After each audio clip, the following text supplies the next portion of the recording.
கிறிஸ்துவுக்குள் பிரியமானவர்களே, நம் வாழ்வில் சோதனை, துன்பங்கள், பாரங்கள், கஷ்டங்கள் வரும்போது நாம் எல்லா பாரங்களையும் ஆண்டவர் இயேசுவிடம் சொல்ல வேண்டும்.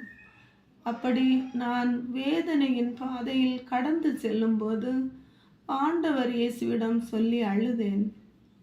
ஆண்டவர் இயேசு என்னை யாக்கோபு 1:1 12 வசனத்தின்படி என்னை தேற்றி எனக்கு ஒரு பாடலை கொடுத்தார். நீங்களும் உங்கள் பாரங்களை மனிதரிடம் சொல்லாமல் தேவனிடம் சொல்லுங்கள்.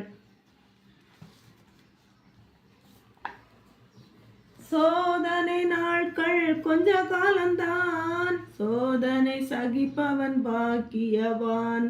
விசுவாச போராட்டம் உனக்கு உண்டு, யோபுவை போல் நீ ஜெயித்திடுவாய்.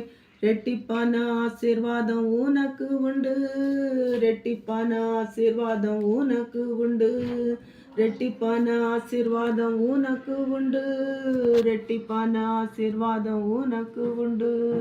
சோதனை நாட்கள் கொஞ்ச காலம்தான், சோதனை சகிப்பவன் பாக்கியவான். விசுவாச போராட்டம் உனக்கு உண்டு, யோபுவை போல் நீ ஜெயித்திடுவாய். ரெட்டிப்பான ஆசீர்வாதம் உனக்கு உண்டு, ரெட்டிப்பான ஆசீர்வாதம் உனக்கு உண்டு, ரெட்டிப்பான ஆசீர்வாதம் உனக்கு உண்டு, ரெட்டிப்பான ஆசீர்வாதம் உனக்கு உண்டு.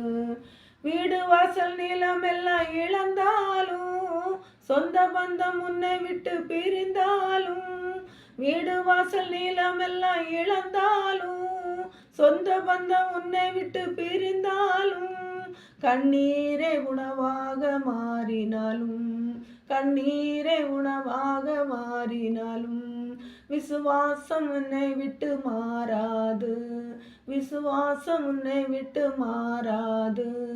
ரெட்டிப்பான ஆசீர்வாதம் உனக்கு உண்டு, ரெட்டிப்பான ஆசீர்வாதம் உனக்கு உண்டு, ரெட்டிப்பான ஆசீர்வாதம் உனக்கு உண்டு, ரெட்டிப்பான ஆசீர்வாதம் உனக்கு உண்டு.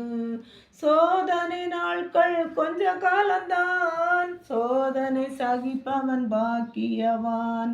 விசுவாச போராட்டம் உனக்கு உண்டு, யோபுவை போல் நீ ஜெயித்திடுவாய். ரெட்டிப்பான ஆசீர்வாதம் உனக்கு உண்டு, ரெட்டிப்பான ஆசீர்வாதம் உனக்கு உண்டு, ரெட்டிப்பான ஆசீர்வாதம் உனக்கு உண்டு, ரெட்டிப்பான ஆசீர்வாதம் நமக்கு உண்டு.